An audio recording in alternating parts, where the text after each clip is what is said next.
ئەزیزان سڵاو خۆشحاڵین لە بەرنامەیەکتری ڕاڤە بە دیدارتان شا دەبین. ڕووداوەکانی ئۆکتۆبەر تەوەری بەرنامەی ڕاڤەیە بە میوانداری بەڕێز ئارام عەلی قادر کادری پێشکەوتووی پارتی دیموکراتی کوردستان. کاگەرام خۆشحاڵین و بەخێر بێت. کاگەرام هەڵبەتە ئەگەر بگەڕینەوە بۆ ڕووداوەکانی 1-2 ساڵی ڕابردوو ئێمە ڕوبەڕووی کۆمەڵێک یعنی ڕەنگە ساڵی 2017-2018 پڕ ڕووداوترین بن و بەتایبەت ئەگەر بگەڕێنەوە بۆ سەردەمی ڕەفراندۆم 25 ئەیلول بینیمان کە هەرێمی کوردستان بوو بە سەرباسی ڕووداوەکان و دوا بەدوای ئەو کە ئێستا ئێمە یاد یەکەینەوەی ڕووداوەکانی 16 ئۆکتۆبەر و دواتریش بە چەند ڕۆژێک دوایەوە ڕووداوی داستانە گەورەکانی پردیە و سحێلا و داستانەکانی ترن. پێم خۆشە کە بە لە کاگەران بپرسم کە لەوە دەست پێ بکەین کە هەرێمی کوردستان بۆتە ناوچەی ڕووداو و پارتی دیموکراتی کوردستانیش بە زۆر لە زۆرەکان سەرمەشقی دروستکردنی ئەم ڕووداوانەیە و بەڕێخەریانە. پێم خۆشە لەوە دەست پێ بکەین کە ڕیفراندۆم قەزیی کوردی کردە دۆزێکی زۆر کراوە و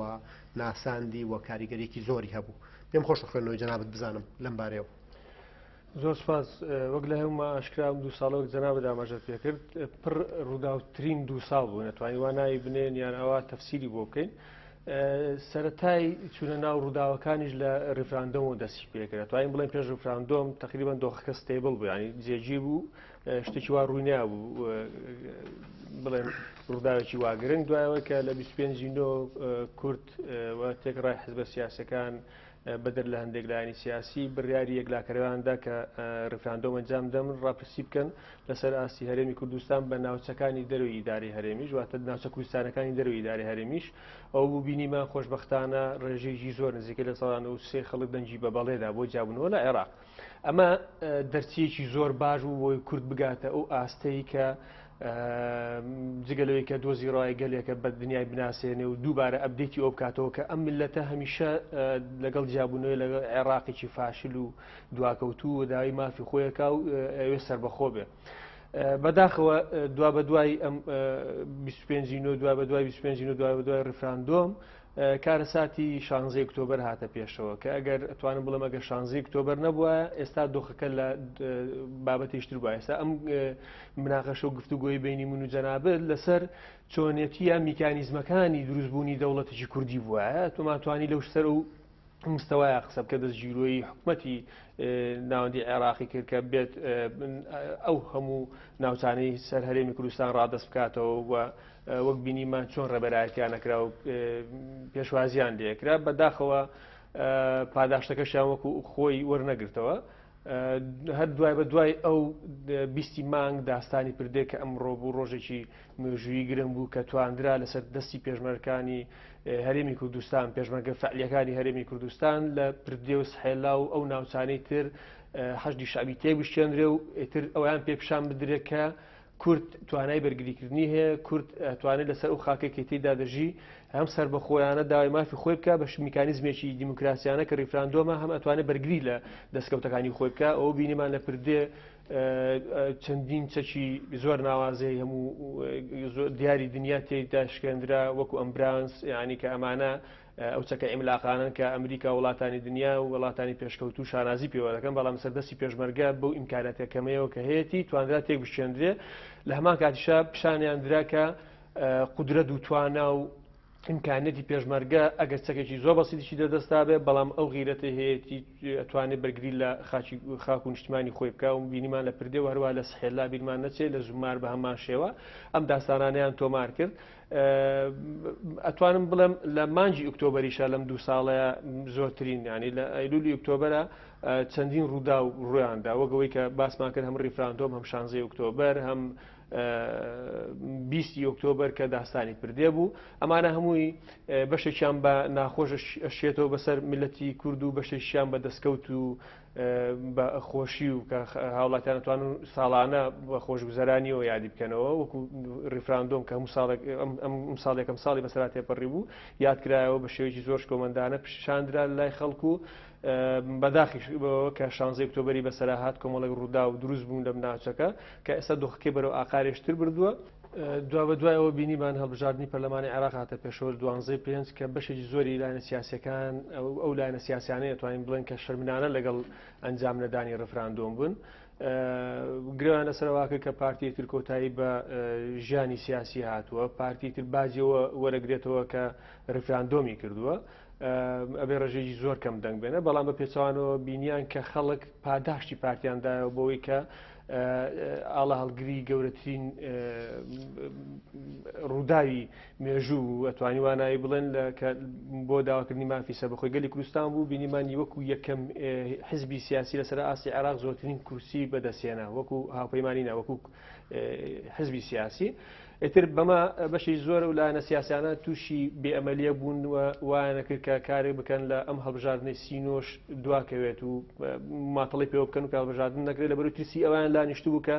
پارتی لە هەڵبژاردننی پەرلەمانی عێراق لە کاتێک ئەوان گرێویان لەسەر کرد کە بێهێز بێ و لاواز بێ زۆرترین دەنگی هێنا و یەکەم حزبی هەمووی عێراق بوو. دوایەوە بینیمان کە لە پەرلەمانی کوردستانیشە بە هەمان شێوە چەنە ئەنجامە بەرایەکانە ئەتوانین بڵێن لەم یەک دوو ڕۆژە ئەنجامە کۆتاییەکان بڵاو بکرێتەوە. بینیمان بۆ جاریشتر دیسان پارتی وەکو یەکەم حزب مایەوە لەسەر ئاستی هەرێمی کوردستان بە جیاوازیەکی زۆر. دیارەکە سەربەست ئەمانەش لە چیوە سەرچاوەگرن؟ هەموو حزبێکی سیاسی کە کاتێک ممارەسی سیاست دەکات لەو پێگەیەی کە تێیدا ئیشی تیاکە دوو شت هەیە کە زۆر کاریگەری هەیە. یەک تا چەندێک ئەم حزبە سیاسە لە حکومڕانیە توانیوەتی سەرکەوتوو بێ لە دوو بوارە، ئەوەی کە ناوێنم بەرگریکردن لە خاک و نیشتیمان و پاراستنی ئەم ملەتە و بە چەند شێوازێکی جیاواز لە هێرشی تیرۆریستی بێ، لە هێرشی وڵاتانی دراوسێ بێ، لە هێرشی ناوخۆیی بێ، لە ئەنجامدانی چاکسازی بێ، دژی گەندەڵی، ئەمانە هەمە چێتە ئەم بوارەوە. دووەمیان ئەم هێزە سیاسێت توانیوێتی لەم ماوەی کە ئەزمموی کارکردن لە حکومڕانی بەرگری لە میلەتەکەی بکات بۆی کە لە قەیرانی دارایی ڕزگاری بکە، یان ئەو قەیرانێک تێکەوت بێ و ئەو حزبە توانی بێتی نەجاتی بدە. بڵێ بینیمان لە پارتی توانی هێزی لوتی حشتی شعبی تێبشتێنێت لە پەرامارە تیرۆریستەکان کە ڕوبەڕووی هەرێمی کوردستانە بوو و هەروەها بینیمان داعش لە چەند خۆڵێکەوە بە درێژایی 1050 کیلۆمەتر بە سنوور پەلاماری هێزی پێشمەرگە و ئەم کوردستانەیەدا هەر توانی پارێزگاری لێ بکە. لە ڕووی قەیرانی داراییشەوە بینیمان ئەو ئەزمە گەورەی کە بەسەر هەرێمی کوردستانە هات، ئەو ئابلوقەیە کە لە دوای 16 ئۆکتۆبەرەوە بەسەر هەرێمی کوردستانە هات بە سیاسەتی حەکیمانەی بەڕێز نەچیروان بارزانی کە جگە لەوەی سەرۆکی حکوومەتی هەرێمی کوردستانە جێگری سەرۆکی پارتی دیموکراتی کوردستانە توانی ئەو ئابلوقەیە تێبشتێنێ و ئەم مۆزەیکە لە هەرێمی کوردستانە بە دۆخێکی باشتر بڕوە و ئەو پاشەکەوتی دارایی، ئەو پاشکەوتی موچەی کە بەسەر موچەی فەرمانبەرانی هەرێمی کوردستانە هاتووە ئەگەرچی لە سەدا سەدیش نەبێ بەڵام ڕێژێکی زۆر باشی لابدرا. دیارە ئەمانە هەمووی هۆکارگەلێکن کە وای کردووە پارتی پاداشتی خۆی وەربگرێتەوە و دەنگدەر و هاوڵاتانی هەرێمی کوردستان متمانەی ئەوەی پێ ببەخشنەوە کە جاریشتر ئەوەی لێ ڕاببینن کە حکومڕانی لە هەرێمی کوردستان لە دەستێکی ئەمین و زامن و پاکدا بێت. ئەویان لە پارتیا شک بردووە بۆیە پارتی و دەنگانەی هێناوە. من زۆر جار باز دەوا ئاکرێت کە ئەو حزبە سیاسانە لە هەرێمی کوردستان کە ڕێژەی دەنگانیان کەمی کردووە یان شکستێکی بەرچاویان بەرکەوتووە لە هەڵبژاردنە، دۆخەکە ئەگەڕێنەوە بۆ ئەنجامدانی تەزویرات و کۆمەڵێک بابەت. پێم خۆش بۆ ئەو ڕوون بکەمەوە بەوەی کە ئەمە بۆ بە باو بۆ بە ینی خویەکەم حزبە سیاسیانەی کە هەر کاتێک ڕێژەی دەنگانیان کەم بکات پەنابم بۆ ئەوەی کە ئەمە تەزویرات کراوە، کە پەنابم بۆی کە فێڵیان لێکراوە. زۆر جاریش بازەوە کرێت کە هەنێک حزبی لایەنی سیاسی بەر لەوەی کە نەتیجە هەڵبژاردنەکان دەرچێت پێش ئەو کاتە بەیاننامەیەکیان حازر کردو نووسویانە کە ئەمە تەزویرات کراوە و بۆم شێوازە بەم بابەتە. دیارە ئەمە فەشەلی سیاسی خۆیانە. پێم باشە ئەو حزبە سیاسیانە بە پێداچوونەیەک بە ئەدای کارکردنی خۆیان هەم لە حکوومەتە هەم لە کاری سیاسی ڕۆژانیان لەگەڵ هاوڵاتیان هەرێمی کوردستانە بکەنەوە. هاوڵاتیان ئێستا وعی و سەقافەتێکی وایان هەیە کە ئەویان لەبەر چاولا ناچێکە بەشێکی زۆر لایەنە سیاسیەکان لە حکوومەتی هەرێمی کوردستان ئەو کاتێک کە حکوومەت تووشی قەیران بوون پاشەکشیان تێدا کرد، واتە نەیانتوانی شام بخەنە بەر ئەو بەرپرسیارەتێک کە حکومڕانیە پێویستە هەمومان شانی بخێنە بەر و ئەو دۆخەی کە ڕوبەڕووی هەرێمی کوردستان بۆ تەنها بۆ ئەتوانم بڵێم پارتی دیموکراتی کوردستان و یەکێتی نیشتمانی کوردستان توانیان ئەو بەرپرسیارەتی هەڵبگرن و شانی بخەنە بەر کە پاشەکشە لە حکومڕانی نەکەن و بەرپرسیارەتی بگرنە سوێ خۆیان بەڵام حزب سیاسەکانی تر بینیمان هەرکە هەرێمی کوردستان توش قێران هەر لێ کشان و پاشەکشیان کرد بەشێکیان بۆ کۆکردنەوەی دەنگ بوو بۆی بڵێن کە ئەم دۆخی بەسەر هەرێمی کوردستانە هاتووە ئێمە لێ بەرپرس نین بەشێشتریشان جگە لەوەی کە هەر بۆ بانگەشەی هەڵبژاردن و توانای لە لایشتی شۆ توانای هەڵگرتنی بەرپرسیارەتیان نەبوو و هیچ شتێکیان پێ ناکرێت لەبەرەوەی پێش ئەو کاتە لە کاتی هەڵبژاردنەکانی پێشووی پەرلەمانی کوردستانەوەمان بیر نەچێت بەشێکی زۆر لە حزب و بستن و سیاسەکان دروشمی باق و بریقی وایان هەڵگرتو بوو کە ئەگەر ئەوان بێنە ناو حکومڕانی ئەگەر ئەوان دەسەڵات بگرنە دەست گۆڕانکاریەکی جەوهەری وا دەکەن کە هیچ کەسێک پێویستی بە ئەوە نامێنێت کە کارێکی وا قورس بکە بتوانێت تەنها بژێوی ژیانی خۆی پێپەیدا بکە بگرە هەمویان لە ماڵ و دانیشتن و تانانات کابانی ماڵیش موچێ بۆ دابینەکان بەڵام بینیمان زۆرترین و باشترین و هەستیارترین وەزارەتەکانی هەرێمی کوردستان لە دەست ئەو حزبانت بوو کە پەیامی دروشم و پەیامی گەورە باق و بریقیان هەڵگرتووە بەس بینیمان هیچیان پێ نەکرا هیچ نەتیجەیەکیان نەبوو واتە تەجروبەیەکی زۆر فاشل بوو تەجروبەیەکی باش نەبوو بۆ ئێستا هاوڵاتیانی هەرێمی کوردستان گەیشتونەتەوە قەناعەتەی کە پێکێنانی حکوومەتێکی بنکە فراوان هەڵەیەکی گەورەیە لە ئیدارەدانی حکومڕانی لە هەرێمی کوردستان دەست ناخۆش بێت کاغەرام پێم خۆشە لەسەر ڕووداوەکانی ئۆکتۆبەر بوەستین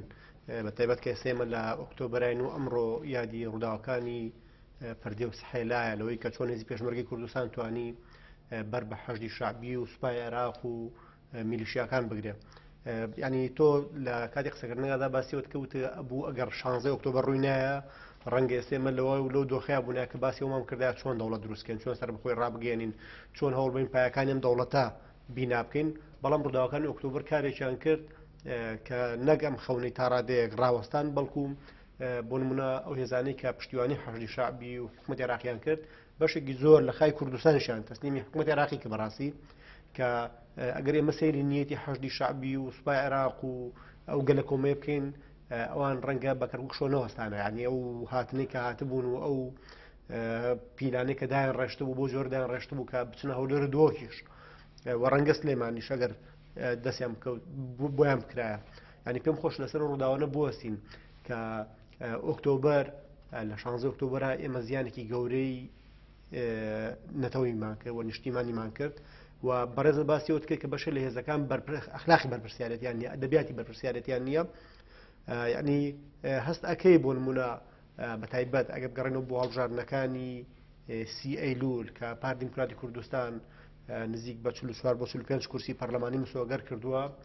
سەرباریەوەی کە لە سنووری پارێزگای سلێمانی هەڵبژات تەزویراتێکی زۆر کراوە خڕوقاتی زۆر کراوە تەنان لایەنەکانی دەرەوەی پارتیش بەشێکی زۆران ناڕزاییان لەسەر هەڵبژاردنە لە سلێمانی هەرەوەی کە لە سلێمانی زیاتر لە 170 سندوق قردێ لێ سووریان لێدراوە کە زۆرترین ڕێژەی سکاڵایە بەڵگەوەیە کە هەڵبژاردن لەم دەڤەرە خەوشی زیاتری هەبووە یعنی هەستەکەی بۆ نمونە لەسەر ئاستی گشتی هەوڵاتی ڕای گشتی بە شێوەیەکی گشتی ڕۆشنە لەبارەوەی کە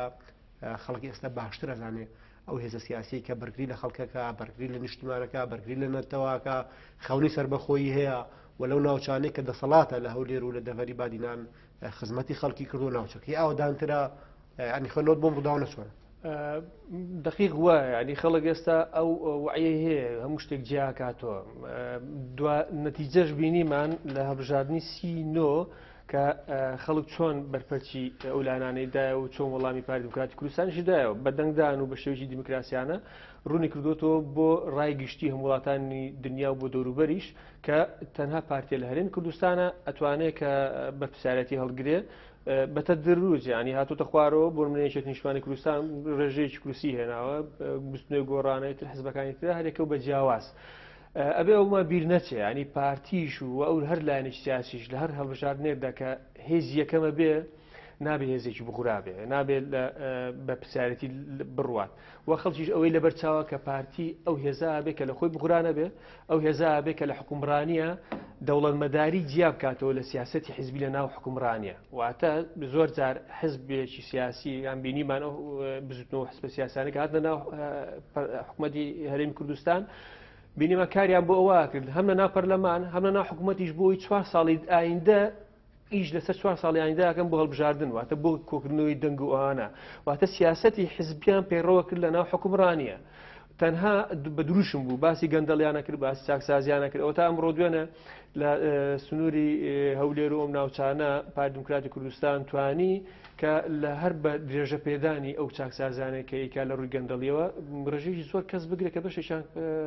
فەرمانبەر و کەسی باڵا دەستن.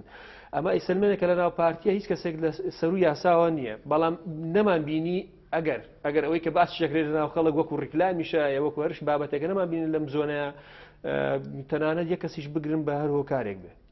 ینی هۆکارێکی گەندەڵی. ئایا ئەم ناوچەیەک لەو بەرپرسە باڵانەی کە کۆمپانیای زەبەلاحیان هەیە کە دەستیان لە گەندەڵی هەیە بێگومان ئایا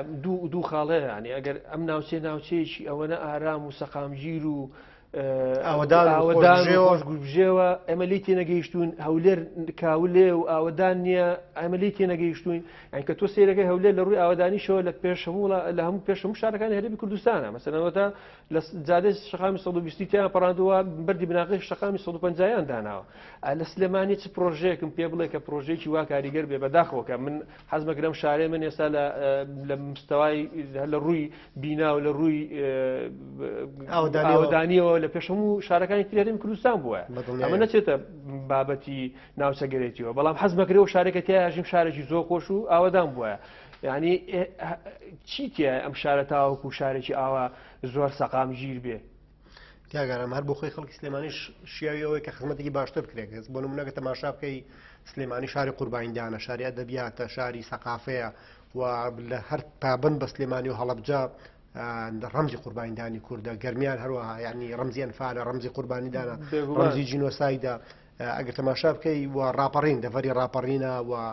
ناوچەیەکە بە درێژایی شۆڕشەکانی کورد قوربانیاوە. ئەگەر تەماشا بکەی ئەم ناوچەیەمە سەربارەوەی کە بۆ نمونە ئێمە نامەن لە شانی شوێنێک تر کەم بکەینەوە، بەڵام بەڕاستی سلێمانی و دەوروبەری ناوچەی قوربانیدانن، ناوچەیەکن لە شۆڕش و بەرخودانە پشکی گەوریان بەرەکە و خەڵکی ئەم ناوچەیە تووشی کارەساتی گەورە بووە. ئەنفال بخۆی کارەساتێکی گەورەیە، جینۆسایدێکی گەورێ، کیمیاباران هەروەها و خەباتی خەڵک لەسەر ئاستی ناوشاری سلێمانی کە لە ساڵانی بەعسا چۆن ڕوبەڕووی بەعس بوون نەتەوانێ و بەردەوام خەڵکیم شارە چۆکی دانیاوە، بە قەڵەم پێکراوە، بە ئەدەب پێکراوە، لەسەر شانۆکان و پێیان کراوە، خۆپشاندانە گەورەکان لەم شارەیە بوون. ینی هەموومانە پێمانەڵێن کە سلێمانی شیاوی خزمەتێکی زۆر باشە، شیاوی ئەو ئاوەدانی و ئارامیە کە ئەوان لەسەر پۆستەر و فلێکسەکانیان دانێن، بەڵام لە واقعی ژیانی خەڵکە ڕەنگی نەداوەتەوە. ینی پێم خۆش لەسەر ئەوەی قسەی بکەیت، یعنی کە ڕاچیە لەسەر ئەوەی کە بەشێ لە هێزەکانی ئەم سنوورە جوانترین و بە باق و بریقترین دروشم بەرزەکەنەوە، بەڵام لە ڕووی کردداریەوە کردداری پێ ناکەن و کردارەکانیان ناکۆکە بەو بەڵێن و بۆ دروشمانێکە بەرجان کردوەکە. ئەزانی هەر ئەیبێ ئێستا لە سەردەمی ئەو لە مێ ساڵی 2010 بێن دروشم و بانگەشەی ڕیکلامەکانمان دۆزینەوەی هەلی کار بێ، ئارامی بێ، ئەنی تازە لە مستەوایان کە ئێمە بیرلەوە بکەینەوە. من هەموو جارە وایە بینم دیارە تا ئەم دەقەیە لەم سنوورە نانتوانیوە نە ئارامی دەستەبەر بکەن، نە هەلی کار بۆ هاوڵاتانی ئەم شارە بدۆزنەوە، نە ئاشتی سەقامژی بکەن لەم شوێنانە. ینی ئەگەر هەبووایە نانەکرد بە دروشمی خۆیان، ینی ئیتر لەمە دووە بیریان کردوتەوە کە کار بۆ ئەمانە بکەن. ینی بەجددی حزبێکی دەسەڵاتدار لە شارەکە گەیشتێتەوە ئاستی کە بیرلەوە بکاتەوە ئارامی بێ، کارەساتە. ینی ئەمە بینیمانە خەڵک لە بەتەقی خۆشی هەر لەم چەند ڕۆژانەی پێشوو دووسێ گەنجی ئەم شارە خۆشەویستە شەهید بوون و ئەمە کارەساتە. تر ئاشتی و ئارامەکەی لەکوایە، کوای یاسا سەروەریەکەی، کوا لە پێچینەوەکەی. تەبعا قسانێکە من یەکەم لە ناو قەوسێکە بۆ هەموو شوێنێشتر ڕاستە ئەگەر ئەمەی تیانە بێ، ئەگەر بۆ نمونە لێ پێچینووی تیانە بێ، یاسا سەروەر نەبێ، لە کۆڵینەوە لەم کارەساتانە نەکرێ. مەسەلەن بەم ڕۆژگارە بینی خەڵک ئەکوژێ، خەڵک بوو نەبێ، خەڵک دیار نامێنێ، ئازادی ڕادەربڕین تەنها دروشم و قسێ لەم شارەیە. من چەندین کادر و کەس و دۆستی خۆمان هەیە کە چەندین جار بەنامە و بە مەسنجەر و بەوانە هەڕەشەی دەژیرکردون و هەڕەشەی دەمکوتکردون و ئەوانەی لێکراوە. ئەمە چ ئازادیەکە، ئەمە کوا ئەو دروشمانێکە دەرتانە بڕکە ئێمە حزبی دروستکردنی ئاشتین لەسەر تاسەری هەرێمی کوردستان. یعنی ئەمانە هەمووی کارەساتن. هەر حزبێکی سیاسیش هەر دروشمێک کە هەڵی گرت ئەگەر نێتوانی جێبەجێکە لە هەڵبژارین داهاتووە باجەکەیەدا. بە مقارنە سەیری پارتی دموکراتی کوردستان کە لەگەڵ یەکێتی نیشتمانەکە حزبەکانی ترە هەموو هەڵبژاردنێک ڕێژەی کورسەکانی زیادی کردووە. هۆکارەکەش یەگەڕێتە بۆ ئەو دروشمانەی کە ئەو لە کار و پەیرۆ پرۆگرامەکانی لە کاتی بانگەشە هەڵبژاردنە باسیەکە توانیوێتی ئەگەڵ لە 100% جێبەجێ نەکا بەشێکی زۆری تەطبیق بکە لەسەر ئەرزی واقع. ینی ئەوەی کە بینیمانە بەشی زۆری جێبەجێ کردووە ئەگەر هەمووشی نەبێ بەڵام ئەو حزبولانە سیاسانی تر بەخاڵ بۆتان نشمێرین یاخ بەخاڵ توانین باسی بکەین کە نەیانتوانیوە هەردەسی بۆ بەرن مثلا لە پرۆسی بەسی چاکسازیە ئەوە بکە باسمان کرد لە ئارامیە هەر باسمان کرد لە ئاشتیە هەر باسمان کرد ینی ئەو ئەمنیەتی کە لێرەش هەیە بەشێکی زۆری گەڕێنمەوە بۆ هاوڵاتیان و اینجا دەستگا ئەمنیەکانی ئەم شارە ینی ڕاستە هاوڵاتیان خۆشیان هاوکارن لەگەڵیانە جگە لەوەی کە دەستگا ئەمنیەکانیش بەشێکی بێقسوورن لەوەی کە کەشێکی ئارام لە هەرێمی کوردستانە دروست بووە لەسەر ئاسی هەموو ناوچەکانی هەرێمی کوردستانە بەداخەوە ئەم حەزبە سیاسیانە تەنها بۆ ئەوە دروستکراون بەدەر لە پارتی بۆ دروستکراون کە کارکردنیان لەسەر بچووکردنەوەی پارتی بێ کە ئەمە خۆی غەڵەتێکە ئەم حزبانە تێگەیشتون وازانن کە دژایەتی پارتی بکەن ئیتر ڕێژێدەنکاریان لەسەر ئاسی هەرێمی کوردستان و لە ناوچەکەش لەسەر ئاسی پەرلەمانی عێراقیش وایە نەزانی کە دژایەتی پارتی بکەن ڕێژێدەنکانیان زیاکە بەڵام بە پێچاوانەوە بینیمان ئەم جارە خەڵک باجەکەی پێدان کە دژایەتیکردنی پارتی دژایەتیکردنی دیموکراسیە دژایەتیکردنی ئاشتیە دژایەتیکردنی پشت و پەنابوون بۆ دروستبوونی دەوڵەتی کوردیە دژایەتیکردنی ئەم پرسانەیە نەک دژایەتیکردنی تەنها حزبێک دەستان خۆش بن کاگەرم پێم خۆشە باسی ئەو بکەین کە سی ئەیلول خەڵک دەنگی داوە پارتی سەرکەوتنێکی گەورەی تۆمار کرد ئەوەی کە پارتی ئێستا نزیک بۆتەوە لە زۆرینەی پەرلەمانی تەسەوڕەکەم سەرەتای قۆناغێکی نوێ بێ بۆچونە چییە لەسەر ئەوەی کە پێویستە هێزە لایەنە سیاسیەکان کە هەنگاوێک بێنە پێشەوە چیتر ئەو ململانێ و کێ بڕکێ و شەڕە دروشمەی جاران وەلانێن و هاوکار بن لەو حکوومەتەی کە پارتی سەرۆکاتیە کات و پێکێنێ بە تایبەت بۆ ئەوەی کە خۆناغێکی نوێ لە حکوومەتداری بێتە بوون و خەڵکی ئەم دەڤەرە بە تایبەتی سوودمەند بن ئەم ناوچەیە ئارام بێ ئاوادان بێ و خەڵک هەلیکاری دەست بکەی و خەڵک خۆشبژیان و خۆشبژێ و بێ و خەڵک خزمەت گوزارە گشتەکانی بە ئاسانی دەستکەوێ یعنی هەز ناکەی کە دوای سی ئەیلول سەرەتای قۆناغێکی نوێیە و هیوا دوایە کە ئەو حکوومەتی کە پێگیات حکوومەتێک بتوانێت ڕنگدانەوەی ئەوەی هەبێت ئەگەر هەندێ ڕوانگەی دوو ئیدارەی هێشتا هەر مابێت زۆن و زۆنکاری مابێت و ئیرهابێکی فکری لەم سنوورە هەبێت ئەو حکوومەت لە باریە هەبێت ئەم دیاردانە کاڵکاتەوە بێگومان دوای ئەلانکردنی نەتیجە هەڵبژاردنەکان بە شێوەیەکی فەرمی پارتی دموکراتی کوردستان وەک براوەی یەکەمی هەڵبژاردننی پەرلەمانی کوردستان هەڵدەستێت بە پێکەنانی تەشکیلی حکوومەت پێم وایە لە هەموو حزبەکانەوە دەست پێەکەن واتە لەگەڵ قسە لەگەڵ ئەم حزبولانە سیاسەکانە کرێ بەڵام ئەوەی من لی تێگەیشت بێتم ئەم جارە پێکەنانی حکوومەتی بنکەفراوان حکوومەتێکی تەجروبەمان لەگەڵا هەیە حکوومەتێکی سەرکەوتوو نابێ بۆیە پێم وایە هەموو لایەنێکی سیاسی بەپێی کە قسەی لەگەڵا کرێ بەپێی ئەو ڕێژە کوردستانە کە هەیەی ئەگەر بێن بەشدار بن لەم حکوومەتەیە و تەجروبەشمان هەیە لە چەندین حکوومەتی پێشووی هەرێمی کوردستانە کە پارتی وێچەتی بێکەوە حکوومەتیان تەشکیلە کرد بینیمان توانی بیان کۆنتاکتێکی زۆر باش لەگەڵ حکوومەتی ناوەندی بکەن هەم لەسەر ئاسی بودجە بۆ من لە سەدا حەڤدەی بودجەی هەموو عێراق دابینکراوە بۆ هەرێمی کوردستان دوای ئەوەش هەڵگرتنی بەرپرسیارەتی ینی ئەو واقع بڵێن کە لەگەڵ پارتیەتە نایەتی بۆ ئەم جارەشەکە حکومڕانی جیانهێشت و ڕای نەکرد و هەر کاتێکیش بیر لەوە بکرێتەوە کە حکوومەتێکی بنکەفراوان پێک بێنرێ ئەبێ زەمانەتی ئەوە زمانی ئەوە لەم حزب و لایەنە سیاسیانە وەربگیرێ کە هەر حزبیەکان لایەنە سیاسی بەشدارە بێ لە حکوومەت دوو بابەت هەیە لە یەکتری جیا بکەنەوە ئۆپۆزیسیۆن لەگەڵ دەسەڵات یاوەتە لەناو دەسەڵاتی بەشدار بە لەگەڵمانە هەڵگری هەموو بەرپرسیارەتەکان بەڵێ خۆیان یەکلا بکەنەوە خۆیان یەکلا بکە بێگومان هەڵگری هەموو بەرپرسیارەتەکان بەو نەک لە ناو دەسەڵات بیت و بەم ڕۆژگارە تا شەویش دابەستە سەر و دەسەڵاتێکی خۆتیایە بەشداری بۆ لەبەرەوەی کە بیرلۆکەیت و عاتفی خەڵک بجوڵێنی و بۆ هەڵبژاردننی دا توی ئیش بکەی ئەم ئایامە گوزەش بەڕێکرا و کۆتایی پێهات ئێستا ئەو سەردەمەیە کە خەڵک چاوی لەوەیە چۆن خزمەتەکرێ خەڵک چاوی لەوەیە کە بژێوی ژیانی بەرەو باشتر بڕوە خەڵک چاوی لەوە نییە ئەم حزب لایەنە سیاسیانە بەردەوام دابەزنە سەریەک و بۆ یەکتریشکاندن و بە دوای نقطەی زۆفی یەکتریە بگەڕێن و خەڵک ئیتر ئاشتیەوێت خەڵک ئارامیەوێت خەڵک ئاوادانیەوێت خەڵک ئەوێت کە شاری سلێمانیش وەکو هەولێر ئاوادان بکرێ خەڵک ئەوێت بە ئازادانە بەرەو هەموو شوێنێکی هەرێمی کوردستانە بڕوا بتوانێت هاتوچۆ بکە بە ئازادانە ڕاو بۆ چوونی خۆی دەربڕێ ئیتر ئەمەش بەچی ئەکرێت بە یەکریزی نیشتیمانی ئەکرێت لە نێوان ئەم لایەنە سیاسیانە و من نایشارمەوە پارتی دموکراتی کوردستان و یەکێتی نیشتیمانی کوردستان ڕۆڵی سەرەکیانە بێتەوە لەبەرەوەی دوو حزبن تەجروبەی سیاسیان لەگەڵ یەکترا هەیە و ئەتوانن حکوومەتێک پێک بێنن کە خزمەتی خەڵکی پێ بکەن و ئەم لایەنە سیاسانیشتیش حزبێکی سیاسی بیەوێت بەشدار بێت لە حکوومەت ئەبێ پێش ئەوێ بچێتە ناو حکوومەتەوە بیر لەوە بکاتەوە کە مەرامی سیاسی بەلاو بنێ تەنها بە بیرکردنەوە بۆ خزمەتکردنی هاوڵاتیان و بە کاری دەوڵەمەنداری خۆی سەرقاڵکەن ناو حکوومەتان نەک بۆیە کە بۆ کاری حزبی بچێتە ناو حکوومەت. دەستان خۆش کاگەڕم کاتی بەرنامەکەمان تەواو بوو. سوپاس بۆ بەشداری لە بەرنامەی ڕاڤە و ڕاڤەکردنی ئەم پرسە گەرمانە کە بەدڵنیاییەوە بۆ خەڵک گرنگی و بایەخی خۆیان هەیە. کاگ ئارام عەلی کادری پێشکەوتی پارتی دیموکراتی کوردستان زۆر خۆشحاڵ بووین. زۆر سوپاس بۆش. ئازیزان تا بەرنامەیەکی تر و تا ڕاڤەکردنی پرسێکی تر بەخواتان ئەسپێرین و خواتان لەگەڵ.